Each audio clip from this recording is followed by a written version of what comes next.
Cela ne signifie nullement que les formes linguistiques sortent des pratiques pré-linguistiques, comme une fleur sort de terre. Par principe, il me semble impossible d'établir une continuité formelle quelconque entre une forme linguistique préverbale, précoce et un équivalent fonctionnel plus tardif. En quoi, par exemple, l'inversion qui exige la syntaxe française, puis-je avoir une pomme, serait-elle en continuité avec le geste de la main tendue qui la précède? Tout au plus pouvons-nous dire, dans ce cas, que tous deux, le geste et la structure syntaxique inversée, remplissent la même fonction de demander. Sans doute le renversement arbitraire du pronom et du verbe n'est-il pas demandeur par lui-même, ni à la manière d'une icône, ni à celle d'un index. Les règles syntaxiques entretiennent une relation arbitraire avec les fonctions qu'elles remplissent. Il existe par ailleurs de nombreuses règles syntaxiques différentes pour remplir la même fonction dans différentes langues. Mais les choses ne s'arrêtent pas là. Cela ne représente même pas la moitié du problème. Même si l'on s'accorde à dire que les règles grammaticales sont arbitraires par rapport à la manière dont elles remplissent des fonctions particulières, se pourrait-il que l'ordre d'acquisition des formes grammaticales reflète une priorité dans les besoins de communication, une priorité qui traduise de son côté un niveau supérieur dans le besoin de communiquer. On peut trouver une analogie dans la maîtrise de la phonologie d'une langue. Les phonèmes sont maîtrisés, non pour eux-mêmes, mais parce qu'ils constituent les matériaux de construction des lexèmes de la langue. Ils sont maîtrisés dans le processus qui mène à la maîtrise des éléments lexémiques. Cette comparaison me semble valable. Les formes et les distinctions grammaticales ne sont pas maîtrisées pour elles-mêmes, ni dans l'intérêt d'une communication plus efficace. Les phrases, en tant qu'entité grammaticale, si elles sont le fétiche des grammairiens formalistes, ne sont pas les unités naturelles de la communication. Les formes naturelles, ce sont les unités de discours qui remplissent soit une fonction pragmatique, soit une fonction clarifiante, mathétique, pour reprendre les termes proposés par Hallyday. Les fonctions pragmatiques consistent à faire agir les autres pour notre compte. Les fonctions mathétiques, elles, cherchent à rendre claires nos pensées sur le monde. Pour reprendre la vieille expression de John Dewey, tous deux utilisent des phrases, mais aucune n'est limitée aux frontières de la phrase. Cependant, les fonctions du discours nécessitent que certaines formes grammaticales, aussi arbitraires soient-elles, soient accessibles pour leur réalisation, tout comme les mots du lexique dépendent pour leurs utilisations de ce que certaines distinctions phonologiques arbitraires soient installées. Je me suis attardé sur ce sujet et j'y reviendrai encore plus loin pour montrer que l'une des formes les plus universelles et les plus puissantes du discours dans la communication humaine est le récit. La structure du récit est même inhérente à la praxis de l'interaction sociale avant qu'elle ne parvienne à son expression linguistique. Je voudrais maintenant avancer une proposition plus radicale encore en affirmant qu'il existe une impulsion vers la construction de récits qui détermine l'ordre de priorité dans lequel les formes grammaticales sont maîtrisées par le jeune enfant. Comme nous l'avons vu dans le chapitre précédent, le récit exige 4 composantes grammaticales pour être effectivement mis en œuvre. Il requiert d'abord un moyen de mettre en lumière l'action de l'individu. C'est l'agentivité, une action dirigée vers un but, contrôlée par des agents. Il faut ensuite qu'un ordre séquentiel soit établi et maintenu. Les événements et les états doivent être linéarisés selon certains standards. Troisièmement, il faut une sensibilité à ce qui est normal, à ce qui ne l'est pas dans l'interaction humaine. Enfin, le récit a besoin de la perspective du narrateur. Dans le jargon des spécialistes de la narration, il ne peut être sans voix. S'il existe au niveau du discours une impulsion qui nous pousse vers le récit, alors l'ordre d'acquisition des formes grammaticales doit refléter ces 4 exigences. Comment y parvient-il ? Heureusement pour nous, l'essentiel du travail sur l'acquisition originelle du langage est écrit dans les catégories traitant du sens et des relations sémantiques de la grammaire des cas. Cela nous permet d'affirmer quels sont les types de catégories de signification auxquelles le jeune enfant est le plus sensible. Une fois que les jeunes enfants sont parvenus à saisir l'idée de base de référence nécessaire à tout usage d'un langage, c'est-à-dire lorsqu'ils peuvent nommer, noter les récurrences et enregistrer les terminaisons, leurs principaux centres d'intérêt linguistique sont l'action humaine et ses effets, et particulièrement l'interaction humaine, agent-action, action-objet, agent et objet. Action et situation, possesseur-possession, constituent la majeure partie des relations sémantiques de la première étape de la parole. Ces formes n'apparaissent pas seulement dans des actes de référence, mais aussi dans les demandes, dans l'accomplissement des échanges de possession, quand l'on donne et quand l'on fait des commentaires sur les relations qu'entretiennent les autres. En outre, le jeune enfant est très tôt et très profondément sensible au but et à leur réalisation et aux variantes d'expression telles que ça y est pour l'accomplissement ou attends pour l'inachèvement. Les gens et leurs actions dominent l'intérêt et l'attention de l'enfant, c'est la première exigence du récit. La seconde exigence est une capacité précoce à marquer ce qui est inusuel et à laisser sans marque ce qui est usuel, à concentrer l'attention et le traitement de l'information sur ce qui sort de l'ordinaire.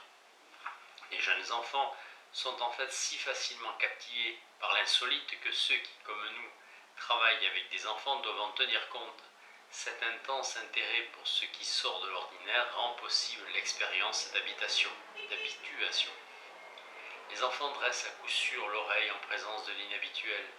Ils regardent plus fixement, cessent de téter, affichent une décélération cardiaque. Dès lors, il n'est pas surprenant que lorsqu'ils commencent à acquérir le langage, ils soient plus susceptibles de consacrer leurs efforts linguistiques et à ce qui n'est pas usuel autour d'eux. Ils ne dressent pas seulement l'oreille en présence de l'inhabituel, mais ils y portent leurs gestes, vocalisent et finalement en parlent. Roman Jacobson nous l'a dit il y a longtemps déjà, l'acte même de parler est un acte de marquage de l'inhabituel par rapport à l'usuel. Patricia Greenfield et Joshua Smith ont été parmi les premiers à démontrer empiriquement ce point. Pour la troisième exigence qui concerne la linéarisation et le maintien standardisé de la séquence, elle est bâtie dans la structure de toutes les grammaires connues. Mais il est tout de même important de noter qu'une large fraction des grammaires naturelles connues dans le monde facilite l'accomplissement de cette tâche de linéarisation en ayant recours à l'ordre préservé, phénoménologiquement, sujet, verbe, objet. Quelqu'un fait quelque chose dans les phrases indicatives. Par ailleurs, les formes S, V, O, sujet, verbe, objet du langage, sont les premières à être maîtrisées dans la plupart des cas. Les enfants commencent très tôt à maîtriser les formes grammaticales et lexicales pour agglomérer les séquences qu'elles comportent en ayant recours à des marqueurs temporels comme alors ou après et parfois par l'usage des causes, sujet sur lequel nous reviendrons rapidement. Quant à la quatrième propriété du récit, la voix ou la perspective, dont nous donnerons plus loin quelques exemples, j'ai l'impression qu'elle est principalement réalisée dans la première parole par le cri, par d'autres expressions affectives, mais aussi par le niveau d'accentuation et autres figures prosodiques, plutôt que par des moyens lexicaux ou grammaticaux, mais elle est certainement maniée très tôt, comme l'a abondamment démontré Daniel Stern dans son ouvrage intitulé « Le monde interpersonnel du nourrisson ». Ces quatre caractéristiques grammaticales, lexicales et prosodiques, parmi les premières à apparaître, fournissent à l'enfant un armement précoce et abondant en outils narratifs. Mon opinion, dont j'admets qu'elle est radicale, est que c'est la tendance naturelle de l'homme à organiser narrativement l'expérience qui assure la priorité à ces caractéristiques dans le programme d'acquisition du langage. Il est certainement utile de noter, même si c'est presque évident, que les enfants en conséquence produisent et comprennent les histoires, sont rassurés ou inquiétés par elles, bien avant d'être capables de maîtriser les propositions logiques, les plus fondamentales de Piaget, susceptibles d'être mises en forme linguistiquement. En fait, nous savons même, grâce aux travaux fondamentaux de Luria et de Margaret Donaldson, que les propositions logiques sont d'autant mieux comprises par l'enfant qu'elles soient incluses dans le déroulement d'une histoire. Le grand spécialiste de la morphologie des contes, le russe Vladimir Prop, a été parmi les premiers à noter que les parties d'une histoire sont davantage des fonctions de l'histoire que des thèmes ou des éléments autonomes. On est ainsi tenté de se demander, sur la base de travaux comme ceux de Luria et de Donaldson, si les récits ne pourraient pas également servir d'interprétants précoces pour les propositions logiques, avant que l'enfant ne dispose de l'équipement mental pour les manipuler, en ayant recours aux calculs logiques, qui se développent plus tard, tels que les adultes peuvent les maîtriser. Mais en disant qu'une disponibilité proto-linguistique à l'organisation et au discours narratif détermine la priorité dans l'ordre d'acquisition grammaticale, je ne dis pas que les formes narratives de la culture à laquelle appartient très tôt l'enfant n'ont pas d'emprise sur son discours narratif. Je dis plutôt, et j'espère le démontrer à plusieurs reprises, avant la fin de ce chapitre, que tandis que nous avons une prédisposition innée et primitive à l'organisation narrative, qui nous permet très vite et facilement de la comprendre et de l'utiliser, la culture nous équipe rapidement en nouvelles formes de narration grâce à sa boîte à outils et grâce aux traditions de récits et d'interprétation auxquelles nous sommes bientôt amenés à participer. 3. Dans les pages qui vont suivre, je traiterai de différents aspects de la socialisation ultérieure des pratiques narratives de l'enfant. En voici les grandes lignes. Tout d'abord, pour en prouver l'existence, je voudrais démontrer la place que jouent les événements qui échappent aux normes dans le déclenchement de la narration, même chez les enfants assez jeunes. Je voudrais ensuite montrer brièvement combien les récits que l'enfant entend dans son environnement immédiat sont puissants et omniprésents. J'étudierai alors deux exemples particulièrement éclairants de la socialisation du récit chez le jeune enfant. Je montrerai in vivo ce que Chandler et ses collègues ont démontré in vitro dans leurs études expérimentales. Ces exemples prouvent que les jeunes enfants savent très tôt reconnaître que ce qu'ils ont fait ou envisagé de faire n'est pas seulement interprété d'après leurs actes eux-mêmes, mais également d'après la manière dont ils en ont parlé. Le logos et la praxis sont indissociables culturellement. On est contraint pour situer culturellement sa propre action de devenir un narrateur. Il ne s'agit pas seulement dans cet exercice d'étudier comment l'enfant s'implique dans le récit, mais de montrer à quel point cet investissement compte pour vivre au sein d'une culture. L'étude qui a permis de le démontrer d'une élégante simplicité, elle a été menée dans une classe de maternelle par Johan Lucariello. Elle voulait trouver ce qui déclenche l'activité narrative d'enfants entre 4 et 5 ans. Lucariello a raconté une histoire aux enfants. Il s'agissait soit de l'histoire d'une petite fête donnée à l'occasion d'un anniversaire, fête banale avec ses cadeaux et ses bougies à souffler, soit autre version de celle d'un enfant qui reçoit la visite d'un petit cousin de son âge et des jeux qu'ils vont faire ensemble. Certaines des histoires d'anniversaire ne respectaient pas les normes du genre. La petite fille dont c'était l'anniversaire n'était pas heureuse, ou alors elle versait de l'eau sur les bougies plutôt que de les souffler. Il s'agissait de provoquer, en introduisant ces variations, des déséquilibres dans les 5 éléments que Burke a dégagés et que nous avons cités dans le chapitre précédent, entre un agent et une action ou entre un agent et une scène. Des variations du même genre avaient également été introduites dans l'histoire du petit cousin en visite, mais dans la mesure où il n'existe aucune version canonique de ce genre d'histoire, ces versions n'avaient pas un caractère aussi marqué de violation de la norme, même si elles semblaient sortir quelque peu de l'ordinaire. Après avoir raconté, Lucariello posait quelques questions aux enfants sur ce qui était arrivé dans l'histoire qu'ils venaient d'entendre. Première découverte, les histoires qui allaient à l'encontre des canons du genre produisaient infiniment plus d'inventions narratives que celles qui les respectaient. Le rapport était de 10 pour 1. L'un des enfants expliqua le malheur de la petite fille en disant qu'elle avait probablement oublié la date et qu'elle n'avait donc pas prévu la robe qui convenait à l'événement. Un autre évoqua une dispute avec sa mère. Si on leur demandait à brûle-pourpoint pourquoi la petite fille était heureuse dans l'histoire racontée de manière classique, les enfants restaient perplexes. Tout ce qu'ils trouvaient à dire était qu'il s'agissait de son anniversaire. Certains haussaient simplement les épaules comme s'ils étaient embarrassés par l'innocence feinte de l'adulte. Les petits décalages introduits dans l'histoire de la visite du cousin, qui la faisaient dévier légèrement des normes, provoquèrent 4 fois plus d'élaboration narrative que l'histoire banale. Toutes prenaient de manière révélatrice la forme que nous avons notée dans un chapitre précédent.